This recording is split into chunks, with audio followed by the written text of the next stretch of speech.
Graça e paz vos sejam multiplicadas no pleno conhecimento de Deus e de Jesus Cristo, o nosso Senhor. Eu sou o pastor Dimas Souza e já chegamos em nossa quarta lição desse nosso trimestre de 2024. E esta lição foi elaborada para o ensino presencial para o dia 28 de janeiro e nos traz um importantíssimo assunto, que é a igreja e o reino de Deus.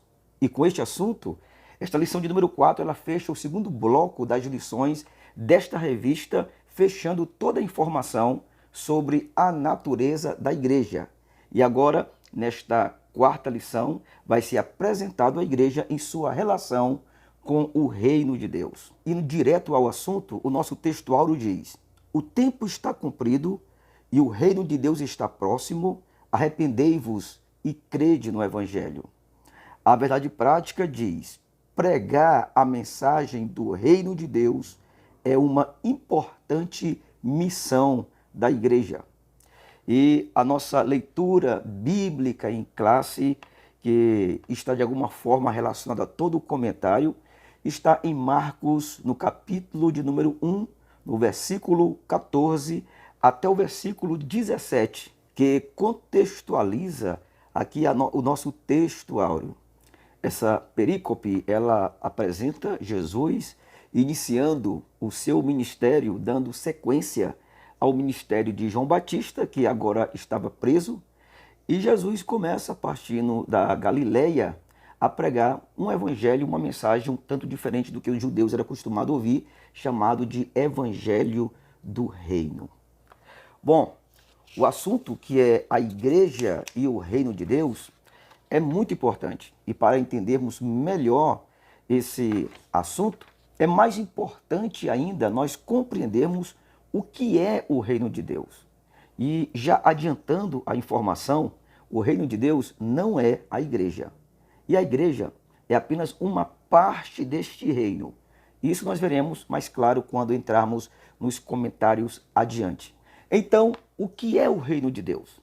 É muito importante nós, nessa introdução, fazermos um rápido comentário, que é dúvida de muitas pessoas, que são os termos reino de Deus e reino dos céus. E a questão é, esses dois termos são a mesma coisa?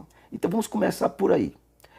Alguns teólogos de renome dizem que sim, que reino de Deus e reino dos céus é a mesma coisa. Outros teólogos eruditos, eles dizem que não.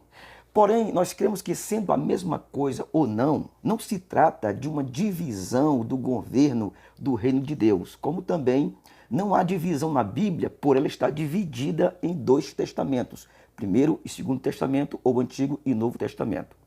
Acredito ser apenas uma questão de ênfase, onde cada expressão ela complementa a ideia de uma outra expressão. Mas, em primeiríssima instância, é importante que você saiba que reino dos céus e reino de Deus são dois termos para a mesma coisa. A questão é que certo evangelho, como o de Mateus, por exemplo, onde o livro é destinado para o povo judeu, a expressão reino dos céus é uma expressão mais semita, pois os judeus eles tinham o costume de não usar o nome de Deus em vão. Então, era substituído de reino de Deus para reino dos céus. Já no caso dos outros evangelhos, que visava outros povos, se usa reino de Deus com mais frequência. No caso dos judeus, eles, para não pronunciarem o nome de Deus, eles chamam Deus de Hashem, que significa o nome. Então, esse cuidado Mateus teve de utilizar mais a expressão reino dos céus para não ir contra a cultura religiosa dos judeus. Mas as duas expressões são a mesma coisa, simplesmente por uma questão de ênfase. Por exemplo, Schaeffer, que é um grande erudito da Bíblia, ele faz diferença entre reino de Deus e reino dos céus. Para ele, reino dos céus trata do governo universal de Deus sobre toda a criação e natureza, ou seja, o governo de Deus sobre tudo que está debaixo do céu se trata do domínio de Deus. Já para ele, reino de Deus seria algo mais local, mais territorial, relacionado àquilo que está diretamente ligado à submissão a Deus, como, por exemplo, o povo de Israel no Antigo Testamento e a igreja no Novo Testamento. No entanto, como eu já falei, não há divergências entre esses dois termos. Há apenas uma questão de ênfase no sentido desses termos, ok? Dito isto, vamos para o nosso primeiro tópico da nossa lição, que vai apresentar a natureza do reino de Deus.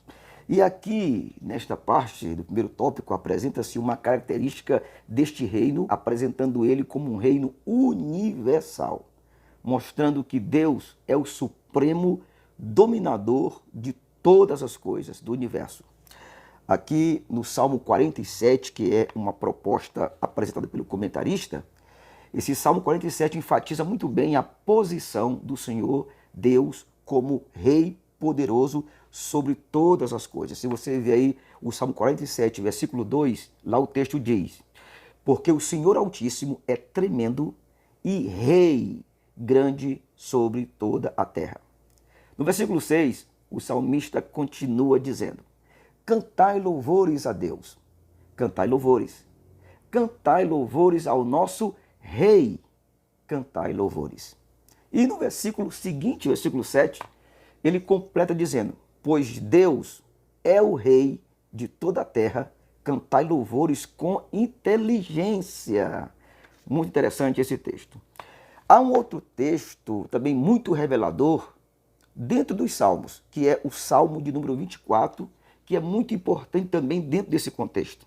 E o primeiro versículo deste Salmo diz: do Senhor é a terra e a sua plenitude, o mundo e aqueles que nele habitam. Observe bem quando o Salmo diz: do Senhor é a terra e sua plenitude.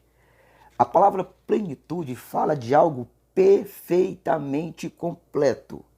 Fala de toda a criação em seus mínimos detalhes e que estão todos debaixo do domínio de Deus. Disso ao micro, à sua macrocriação existente no universo. Tudo está no domínio soberano de Deus, o Rei da glória, o Rei de toda a terra e o Rei do universo. Ainda dentro deste segundo subtópico, é importante que se diga que apesar de Deus estar no comando de todas as coisas, não é responsabilidade dele as tragédias humanas. Tragédias originárias da natureza humana e influenciada por Satanás. Lembre-se que Deus, como soberano e justo, já tem um projeto de juízo estabelecido, onde ele dá liberdade, permitindo até que muitos males aconteçam, porém, havendo já determinado ele um dia de prestação de contas, onde todos estarão diante do seu trono de juízo, respondendo por suas responsabilidades e por suas decisões. Em seguida, ainda no primeiro tópico, lá no terceiro subtópico, traz um assunto interessante que fala sobre a compreensão do reino de Deus em relação ao povo de Israel e em relação à igreja. Bom, o reino de Deus tem suas várias expressões, guarde isto. No Antigo Testamento, ele foi amplamente manifestado através da nação de Israel, que em período remoto, quando essa nação estava organizada em regime tribal, lá no período do Antigo Testamento, Deus ele reinou sobre eles, e o sistema de governo nesta época não era democracia, que significa o governo do povo. A palavra demos significa povo. Mas se o governo naquela época de Israel era teocracia, que significa governo de Deus. A palavra teos quer dizer Deus. Então Deus escolheu a nação de Israel para que através da bênção sobre ela, Israel seria bênção para todas as nações da terra. E isso realmente se cumpriu, pois Jesus veio desta nação de Israel como um judeu e através de sua morte ele fez surgir um outro grupo chamado de igreja. No entanto, sobre a igreja, ela desempenhou um papel semelhante a Israel. Semelhante, mas não igual ao papel de Israel. Vamos entender isso. A nação de Israel, no Antigo Testamento, foi uma expressão do reino de Deus. E em Êxodo, capítulo 19, no versículo 5 e 6, esta nação ela é chamada de reino sacerdotal, pois ela tinha uma missão que nós chamamos de centrípeta em relação ao mundo, ou seja, uma missão que era de atrair as nações para o centro do seu reino em Israel e em Jerusalém, no intuito de ensinar as verdades de Deus para todo mundo. Já a igreja, a partir do Novo Testamento, também é um reino de Deus, porém diferente de Israel. Lá em 1 Pedro, capítulo 2, versículo 9 e 10, ela é chamada não de reino sacerdotal, mas ela é chamada de sacerdócio real. Isso porque, diferente de Israel, que tinha uma missão centrípeta de atrair as nações para si, a igreja tem uma missão centrífuga, onde a ordenância de Cristo não era atrair as nações para si, mas para que a sua igreja pudesse ir ao encontro das nações, pregando o evangelho a toda criatura, Marcos 16 e 15, e fazendo discípulo em todas as nações, Mateus 28, versículo 19 e versículo 20. Agora, passando para o nosso segundo tópico aqui da nossa lição, trataremos agora da relação da igreja e as dimensões do reino de Deus, que no caso o nosso comentarista fala de 2 dimensões, apesar de ter 3 dimensões, mas aqui é tratado apenas de 2 dimensões. E essa questão das 2 dimensões do reino de Deus, ela é a razão principal do porquê os judeus, na época de Jesus, não se converteram, muitos judeus não se converteram a ele, como também é a maior razão dos judeus de hoje não acreditarem em Jesus como Messias, simplesmente pelo fato de não compreender essas 2 dimensões do reino de Deus. Quais são essas 2 dimensões? Primeiro, o reino de Deus numa realidade presente e o reino de Deus numa realidade futura ou escatológica. Vejamos mais detalhes sobre isso. Primeiro, o reino de Deus como uma realidade presente, atual, odierna, fala da manifestação deste reino que é real hoje, em plena dispensação da Igreja de Jesus. Esse reino atual, ele não é visível, mas sim ele é espiritual. Em Lucas capítulo 17, versículo de número 20, Jesus, ao referir-se sobre este reino numa realidade presente, ele disse: não dirão, ei-lo ali ou lá está, porque o reino de Deus está dentro de vós, ou em outras versões, está entre vocês. Uma outra característica deste reino como realidade presente é que este reino ele é percebido somente através da manifestação da presença poderosa de Deus, de Cristo e do seu poder. Ou seja, quando alguém se converte, naquele momento o reino de Deus chegou. Quando alguém é curado por Deus, naquele momento o reino de Deus foi estabelecido. Nesse caso, o reino de Deus é invisível e ele é operante. Certa ocasião, em Lucas capítulo 11, no versículo 20, Jesus repreendeu um demônio de uma pessoa e os fariseus, cheios de inveja, disseram que ele havia feito aquilo pelo poder de Satanás. Então Jesus, respondendo àqueles religiosos, ele disse: se porém eu expulso os demônios pelo dedo de Deus, certamente é porque é chegado o reino de Deus sobre vós. Então, como diz aqui o nosso comentarista na lição, ele diz que o reino de Deus, como realidade presente, não está relacionado ao espaço geográfico, mas com a presença de Jesus, pois onde a presença dele está, o reino de Deus se manifesta. Agora, além desta realidade presente, operante e invisível do reino, existe também a outra realidade, que é a realidade futura, ou a dimensão escatológica do reino de Deus. E essa realidade futura não será invisível, mas será visível e literal nesta terra. Será o tempo da manifestação plena do reino de Deus. Isso se dará após a vinda de Jesus. Apocalipse, capítulo de número 20, versículo 6 diz: bem-aventurado e santo é aquele que tem parte na primeira ressurreição. Sobre esses, a segunda morte não tem autoridade. Pelo contrário, serão sacerdotes de Deus e de Cristo e reinarão com ele os 1000 anos. Então, Essa dispensação é conhecida como milênio ou a era do reino.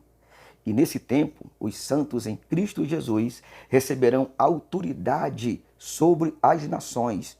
E isso a gente pode conferir em Apocalipse capítulo 2, o versículo 26 e o versículo 27 lá diz: ao vencedor que guardar até o fim as minhas obras, eu lhe darei autoridade sobre as nações e com cetro de ferro as regerá. Então, nesses textos, nós podemos contemplar aquele tempo em que nós iremos reinar com o nosso Senhor Jesus Cristo quando ele vier e estabelecer o seu reino aqui na terra, prendendo Satanás, isso numa duração de 1000 anos.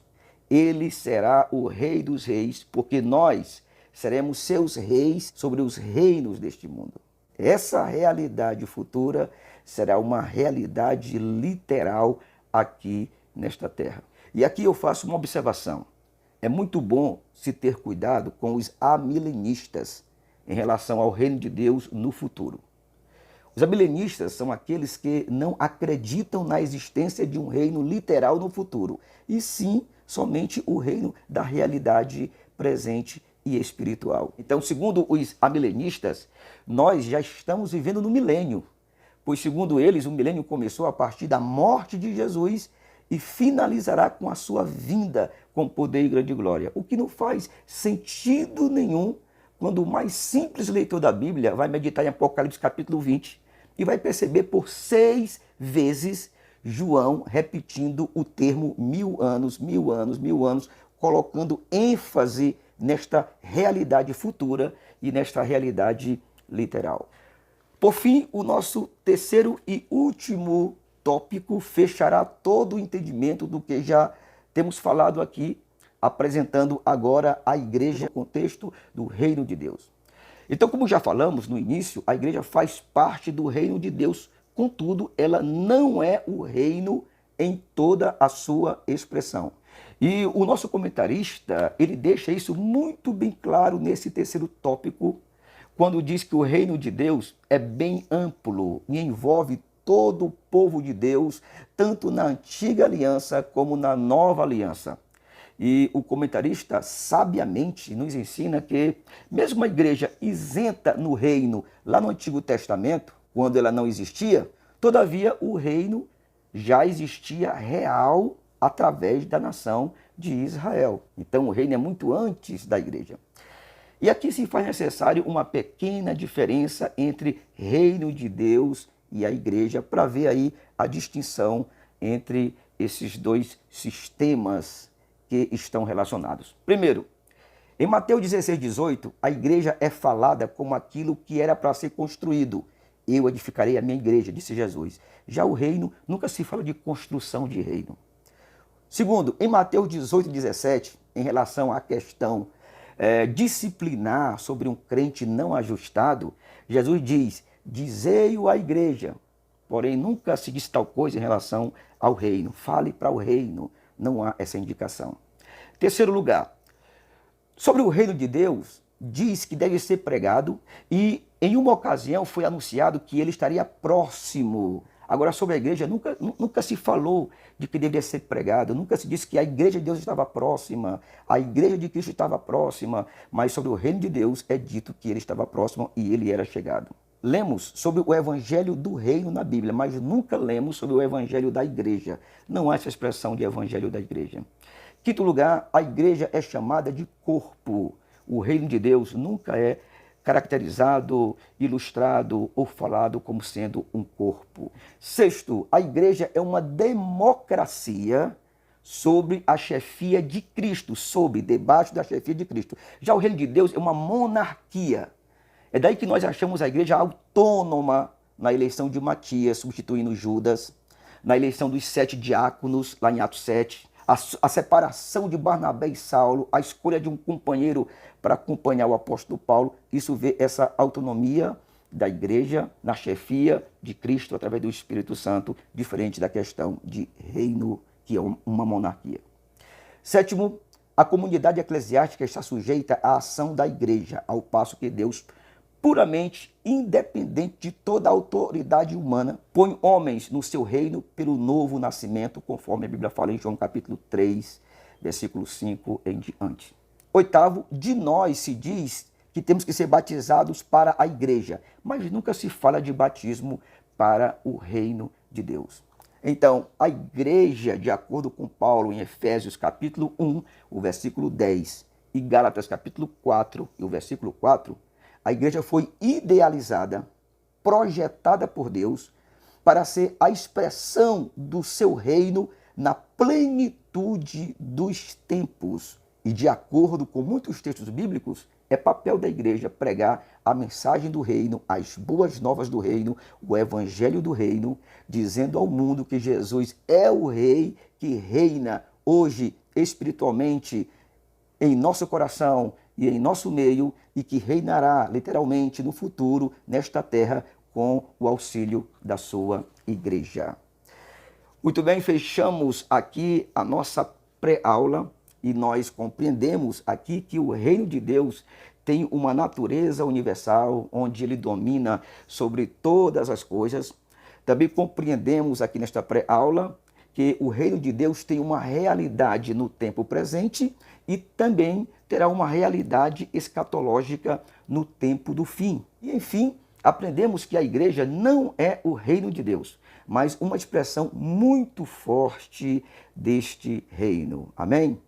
Eu quero deixar registrado aqui que eu estou muito, mas muito grato, irmãos, pelos comentários que vocês têm colocado aqui embaixo, pelos likes que vocês têm colocado também e pelo compartilhamento que vocês têm feito.